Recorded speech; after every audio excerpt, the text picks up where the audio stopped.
สบายดีทุกคนตอนนี้ช่วงเวลา3 โมงกับ30 นาทีเนาะเอาเลาะปลาไปหน่อยนึงหลังจากเลิกเวียกแล้วก็สิเลาะปลาเบิ้งมีมาไปทางหน้าแล้วทุกคนติดตามไปเบิ้งนำกันเนาะว่าสิมานหรือบ่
ผ่านไป10 นาทีแล้วยังไม่ได้พอยังเนาะ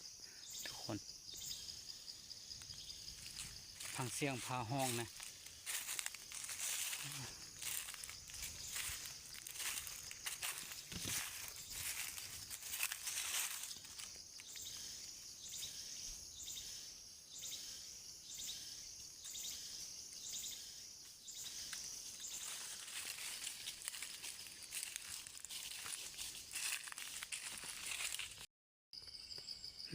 มาไล่เล่นเดี๋ยวอยู่พุ่น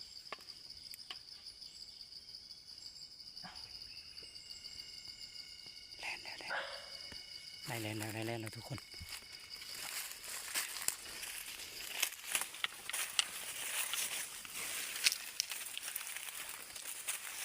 โอ้โหว่ากกตัวไหนเนาะไปเบิ่งก่อน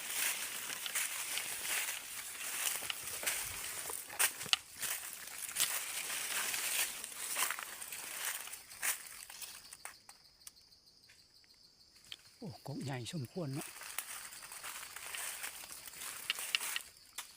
นี่กกตัวนี้พุ่นอยู่เทิงพุ่นแล้วเลย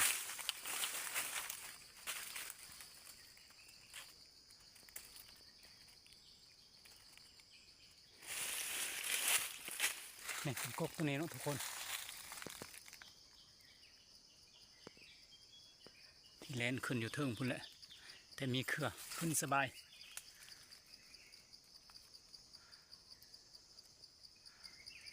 จะซองเบิ่งก่อนทุกคน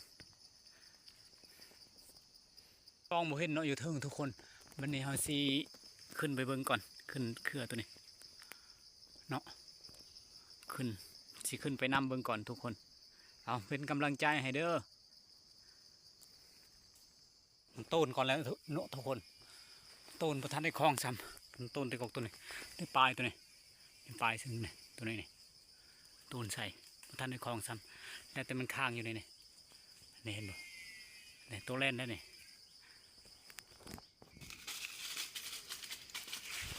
ท่านตกถึงทุกคน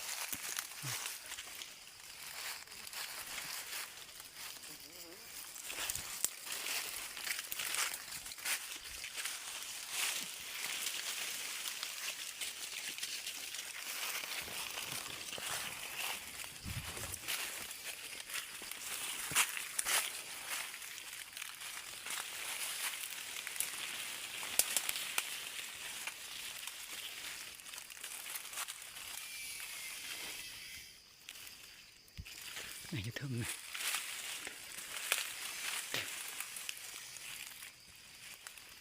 ได้ไปแล้วทุกคนได้ไปแล้วนี่เห็นบ่นี่ได้ไปแล้วว้ามันไปประมาณ20 นาทีเนาะผ่านไปเนาะเจอเลยตัวหนึ่งตัวนี้เลยนี่ก็ตายแล้วตัวนี้เนาะมันยิงเอาทุกคน นี่ขึ้นเอาตะกกตัวนี้มันค้างเลยเด้อ มายังหมดทันเห็นเถื่อว่าเขาได้เลยโอ้ต้นมาที่เทิงแล้วค้างเลยทุกคนมันก็ตกได้ได้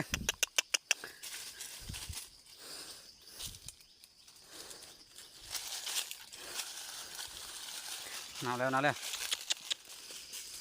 ได้ไปแล้วตัวหนึงเนาะทุกคนแต่ว่าท้องผ้าก็มืดเนาะเพราะว่าผ้าห้องตลอดเดี๋ยวก็กลับเนาะกำลังกลับตอนนี้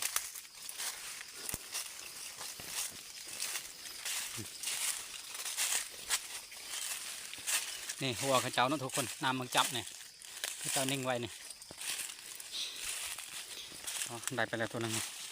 พอได้ออมเนาะทุกคนพอได้ออมตอนแรกโอ้มัน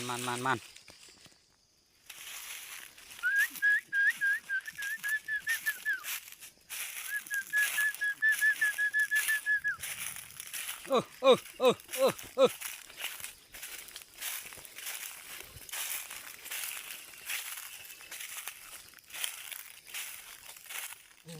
น้ำขึ้นแรงเลยทุกคนยานที่กกตัวนี้เดี๋ยวพ่นก็กำลังสิตกสิทันเลยพอ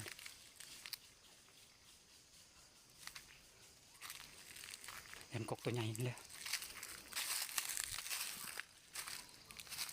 โอ้กกตัวนี้เลยนี่มีโกนอยู่ทึ่งไง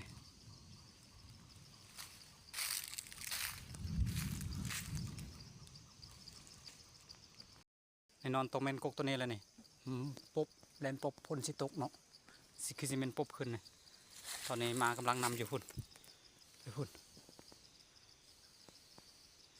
เอาสิได้เมื่อคือกันเนาะพ่นสิตกเนาะ